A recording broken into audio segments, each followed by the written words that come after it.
मधुबन के बाबा, मधुबन के बाबा मुरली वाले, आपका क्या कहना, आपका क्या कहना। ओम शांति। आज 17 अप्रैल 2024 के साकार मधुर महावाक्य हैं। आज मीठे मीठे बाप दादा बोले, मीठे बच्चे, यह वंडरफुल पढ़ाई बेहद का बाप पढ़ाते हैं। बाप और उनकी पढ़ाई में कोई भी संशय नहीं आना चाहिए।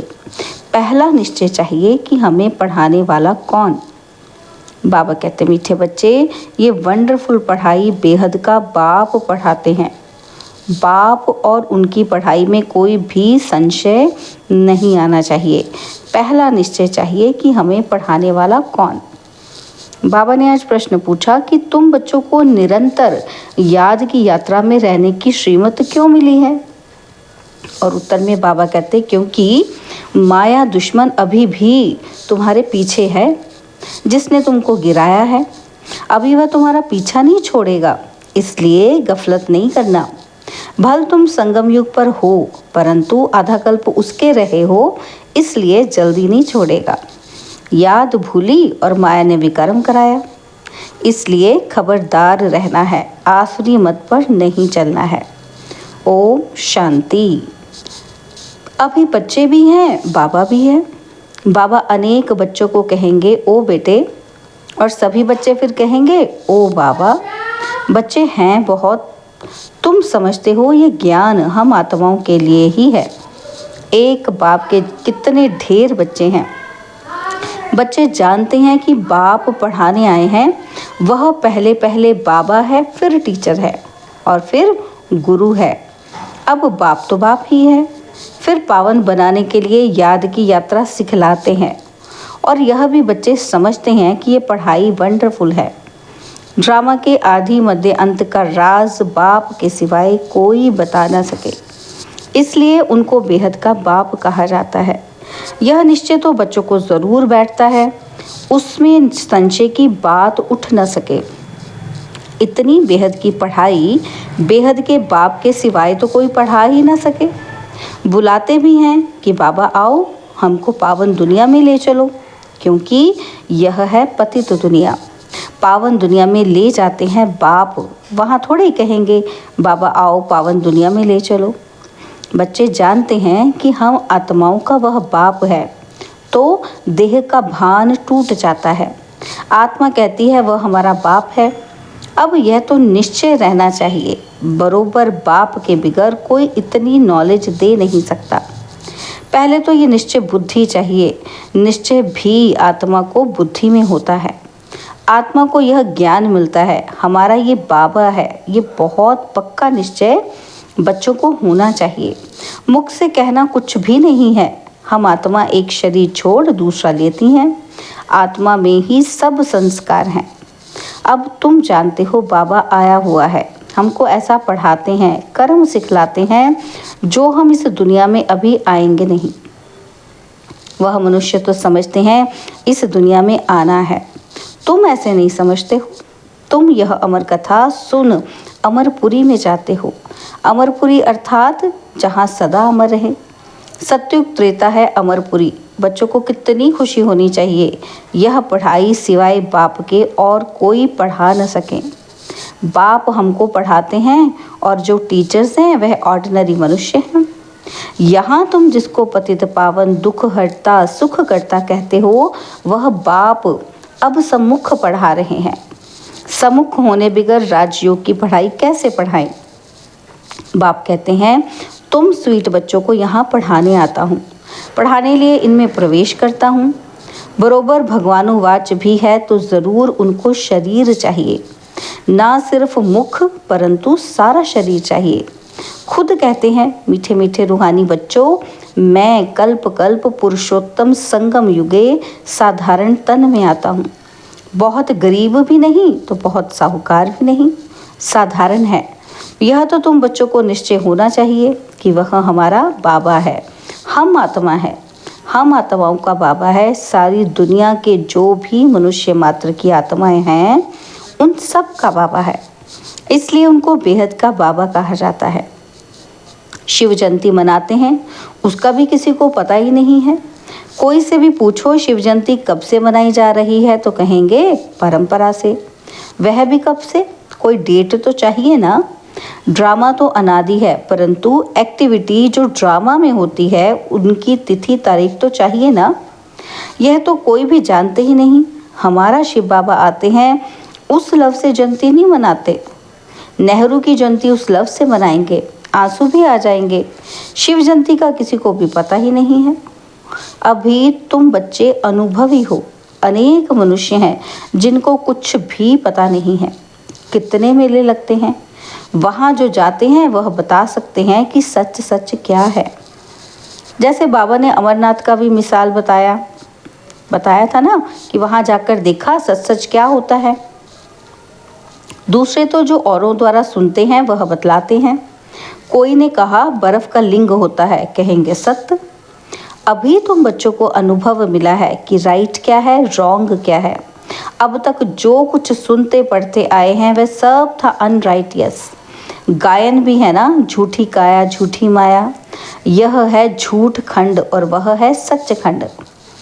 सतयुग त्रेता द्वापर पास्ट हो गया, अब कलयुग चल रहा है। यह भी बहुत थोड़े जानते हैं। तुम्हारी बुद्धि में सब ख्यालात रहते हैं। बाप के पास सारी नॉलेज है, उनको कहते हैं ज्ञान का सागर। उनके पास जो नॉलेज है वह इस तन द्वारा दे हमको आप समान बना रहे हैं। जैसे टीचर भी आप समान बनाते हैं, तो बेहद का बाप भी कोशिश कर आप समान बनाते हैं। लौकिक बाप आप समान नहीं बनाते। तुम अब आए हो बेहद के बाप के पास। वह जानते हैं मुझे बच्चों को आप समान बनाना है। जैसे टीचर आप समान बनाएंगे, नंबरवार होंगे। यह बाप भी ऐसे कहते हैं कि नंबरवार बनेंगे। मैं जो पढ़ाता हूँ यह है अविनाशी पढ़ाई। जो जितना पढ़ेंगे वह व्यर्थ नहीं जाएगा। आगे चल खुद कहेंगे कि हमने 4 वर्ष पहले, 8 वर्ष पहले कोई से ज्ञान सुना था, अब फिर आया हूँ। फिर कोई चटक पड़ते हैं, क्षमा तो है।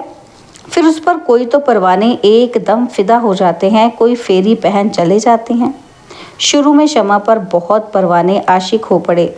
ड्रामा प्लान अनुसार भट्टी बननी थी। कल्प कल्प ऐसा होता आया है। जो कुछ पास्ट हुआ कल्प पहले भी ऐसे हुआ था, आगे फिर भी वही होगा। बाकी यह पक्का निश्चय रखो कि हम आत्मा हैं। बाप हमको पढ़ाते हैं, इस निश्चय में पक्के रहो, भूल न जाओ। ऐसा कोई मनुष्य नहीं होगा जो बाप को बाप न समझे। भल फारकती दे देगा तो भी समझेगा कि हमने बाप को फारकती दी। यह तो बेहद का बाप है, उनको तो हम कभी भी नहीं छोड़ेंगे, अंत तक साथ रहेंगे। यह बाप तो सबकी सदगति करने वाला है। 5000 वर्ष के बाद आते हैं। यह भी समझते हो कि सत्युग में बहुत थोड़े मनुष्य होते हैं, बाकी सब शांति धाम में रहते हैं। यह नॉलेज भी बाप ही सुनाते हैं, और कोई सुना न सके, किसी की बुद्धि में बैठ ही ना सके। तुम आत्माओं का वह बाप है, वह चैतन्य बीज रूप है। क्या नॉलेज देंगे? सृष्टि रूपी झाड़ की? रचता जरूर रचना की नॉलेज देंगे। तुमको पता था क्या कि सतयुग कब था, फिर कहाँ गया? अभी तुम सामने बैठे हो, बाबा बात कर रहे हैं, पक्का निश्चय करते हो कि यह हम सभी आत्माओं का बाप है। हमको पढ़ा रहे हैं। ये कोई जिस्मानी टीचर नहीं, इस शरीर में पढ़ाने वाला वह निराकार शिव बाबा विराजमान है। वह निराकार होते भी ज्ञान का सागर है। मनुष्य तो कह देते उनका कोई आकार नहीं, महिमा भी गाते हैं ज्ञान का सागर, सुख का सागर, परंतु समझते ही नहीं हैं। ड्रामा अनुसार बहुत दूर चले गए हैं, बाबा बहुत नज़दीक ले आते हैं। यह तो 5000 वर्ष की बात है। तुम समझते हो कि हर 5000 वर्ष बाद हमको पढ़ाने आते हैं। यह नॉलेज और कोई से मिल न सके। यह नॉलेज है ही नई दुनिया के लिए। कोई मनुष्य दे न सके, क्योंकि तमो प्रधान है। वह किसी को सतो प्रधान बना न सके, वह तो तमो प्रधान बनते ही जाते हैं। तुम अभी जानते हो बाबा हमको इन पे प्रवेश करके बता रहे हैं। और फिर बाप कहते हैं बच्चे गफलत नहीं करना, दुश्मन अभी भी तुम्हारे पीछे है। जिसने ही तुमको गिराया है वह अभी तुम्हारा पीछा नहीं छोड़ेंगे। भल तुम संगम युग पर हो, परंतु आधा कल्प तुम उनके रहे हो तो वह जल्दी नहीं छोड़ेंगे। खबरदार नहीं रहेंगे, याद नहीं करेंगे तो फिर और ही विकर्म करा देंगे। फिर कुछ ना कुछ चमाट लगती रहेगी। अभी तो देखो मनुष्य ने अपने को आपे ही चमाट मारी है। क्या क्या कह देते हैं, शिव शंकर इकट्ठा कह देते हैं। उनका ऑक्यूपेशन क्या है और उनका क्या कितना फर्क है। शिव तो है ऊंचते ऊंच भगवान शंकर देवता, और फिर शिव शंकर इकट्ठा कैसे कह देते।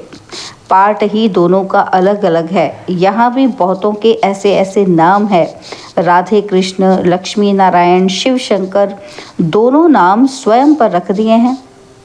तो बच्चे समझते हैं कि इस समय तक जो बाप ने समझाया है वह फिर रिपीट होगा। बाकी थोड़े रोज़ हैं, बाप बैठ थोड़े ही जाएंगे। बच्चे नंबरवार पढ़कर पूरे कर्मातीत बन जाएंगे। ड्रामा अनुसार माला भी बन जाएगी। कौन सी माला? सब आत्माओं की माला बन जाएगी। तब फिर वापस जाएंगे।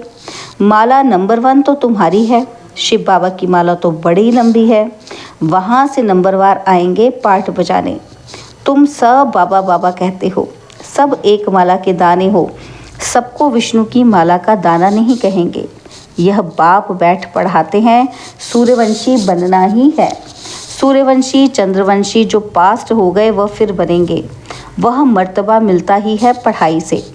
बाप की पढ़ाई बगैर ये मर्तबा मिल न सके। चित्र भी है, लेकिन कोई भी ऐसी एक्टिविटी नहीं करते हैं कि हम ये बन सकते हैं। कथा भी सत्यनारायण की सुनते हैं। गरुड़ पुराण में सब ऐसी बातें हैं जो मनुष्यों को सुनाते हैं। बाप कहते हैं ये विषय वैतरणी नदी रौरव नर्क है। खास भारत को कहेंगे। बृहस्पति की दशा भी भारत पर बैठी है।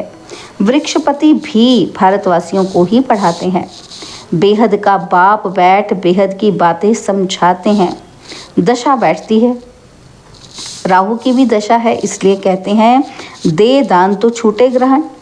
बाप भी कहते हैं कि इस कलयुग अंत में राहु की दशा सब पर बैठी है। अब मैं वृक्षपति आया हूँ भारत पर बृहस्पति की दशा बिठाने। सत्युग में बृहस्पति की दशा भारत पर थी, अब है राहु की दशा। यह बेहद की बात है। यह कोई शास्त्रों आदि में नहीं है। यह मैगजीन आदि भी उन्हें समझ में आएगी जो पहले कुछ न कुछ समझे हुए होंगे। मैगजीन पढ़ने से वह फिर जास्ती समझने के लिए भागेंगे। बाकी तो कुछ नहीं समझेंगे। जो थोड़ा पढ़कर फिर छोड़ देते हैं तो थोड़ा भी उनमें ज्ञान घृत डालने से फिर सुजाग हो पड़ते हैं। ज्ञान को घृत भी कहा जाता है। उजाए हुए दीपक में बाप आकर ज्ञान घृत डाल रहे हैं। कहते हैं बच्चे माया के तूफान आएंगे, दीवे को बुझा देंगे। क्षमा पर परवाने तो कोई जल मरते हैं और कोई फेरी पहन चले जाते हैं। वही बात अभी प्रैक्टिकल में चल रही है। नंबरवार सब परवाने हैं। पहले पहले एकदम घर बार छोड़ आए, परवाने बने। जैसे एकदम लॉटरी मिल गई। जो कुछ पास्ट हुआ तुम फिर ऐसे ही करेंगे। भले चले गए ऐसे मत समझना स्वर्ग में नहीं आएंगे। परवाने बने, आशिक हुए, फिर माया ने हरा दिया तो पद भी कम पाएंगे। नंबरवार तो होते ही हैं। और सत्संगों में कोई की भी बुद्धि में नहीं होगा, तुम्हारी बुद्धि में है। बाप से नई दुनिया के लिए नंबरवार हम सब अपने पुरुषार्थ अनुसार पढ़ रहे हैं। हम बेहद के बाप के सम्मुख बैठे हैं। यह भी जानते हो वह आत्मा देखने में नहीं आती, वह तो अव्यक्त चीज़ है। उनको दिव्य दृष्टि द्वारा ही देखा जाता है। हम आत्मा भी छोटी बिंदी हैं, परंतु देह अभिमान छोड़ अपने को आत्मा समझना, यह है ऊंची पढ़ाई। उस पढ़ाई में भी जो सब्जेक्ट डिफ़िकल्ट होती है उसमें फेल होते हैं। यह सब्जेक्ट तो बहुत सहज है, परंतु कईयों को डिफ़िकल्ट फील होती है। अब तुम समझते हो कि शिव बाबा सामने बैठे हैं। तुम भी निराकार आत्माएं हो, परंतु शरीर के साथ हो। ये सब बातें बेहद का बाप ही सुनाते हैं और कोई सुना ना सके, फिर क्या करेंगे? उनको थैंक्स देंगे? नहीं, बाबा कहते हैं ये अनादि ड्रामा बना हुआ है, मैं कोई नई बात नहीं करता हूँ, ड्रामा अनुसार तुमको पढ़ाता हूँ। थैंक्स तो भक्ति मार्ग में देते हैं। टीचर कहेंगे स्टूडेंट अच्छी रीति पढ़ते हैं तो हमारा नाम वाला होगा। स्टूडेंट को थैंक्स दी जाती है, जो अच्छी रीति पढ़ते हैं पढ़ाते हैं उनको थैंक्स दी जाती है। स्टूडेंट फिर टीचर को थैंक्स देंगे। बाप कहते हैं मीठे बच्चे जीते रहो, ऐसी ऐसी सर्विस करते रहो, कल्प पहले भी की थी। अच्छा, मीठे मीठे सिकिलदे बच्चों प्रति माता पिता बाप दादा का याद प्यार और गुड मॉर्निंग। रूहानी बाप की रूहानी बच्चों को नमस्ते। हम रूहानी बच्चों की रूहानी बाप दादा जी को दिलवा जान सिकवा प्रेम से नमस्ते। ओम शांति। प्यारे बाबा, मीठे बाबा, मेरे बाबा, शुक्रिया बाबा, शुक्रिया बाबा, शुक्रिया। धारणा के लिए मुख्य सार है, पहला पॉइंट है सदा नशा और निश्चय रहे कि हमें पढ़ाने वाला कोई जिस्मानी टीचर नहीं, स्वयं ज्ञान सागर निराकार बाप टीचर बन हमें पढ़ा रहे हैं। इस पढ़ाई से ही हमें सतो प्रधान बनना है। और दूसरा पॉइंट, आत्मा रूपी दीपक में रोज ज्ञान का घृत डालना है। ज्ञान घृत से सदा ऐसा प्रज्वलित रहना है जो माया का कोई भी तूफान हिला न सके। पूरा परवाना बन क्षमा पर फिदा होना है। बाबा ने वरदान दिया, सदा एक बाप के स्नेह में समाई हुई सहयोगी सो सहज योगी आत्मा भव। सदा एक बाप के स्नेह में समाई हुई सहयोगी सो सहज योगी आत्मा भव। जिन बच्चों का बाप से अति स्नेह है वह स्नेही आत्मा सदा बाप के श्रेष्ठ कार्य में सहयोगी होगी, और जो जितना सहयोगी उतना सहज योगी बन जाता है। बाप के स्नेह में समाई हुई सहयोगी आत्मा कभी माया की सहयोगी नहीं हो सकती। उनके हर संकल्प में बाबा और सेवा रहती, इसलिए नींद भी करेंगे तो उसमें बड़ा आराम मिलेगा, शांति और शक्ति मिलेगी। नींद नहीं होगी, जैसे कमाई करके खुशी में लेते हैं इतना परिवर्तन हो जाता है। स्लोगन है, प्रेम के आंसू दिल की डिब्बी में मोती बन जाते हैं। प्रेम के आंसू दिल की डिब्बी में मोती बन जाते हैं। ओम शांति।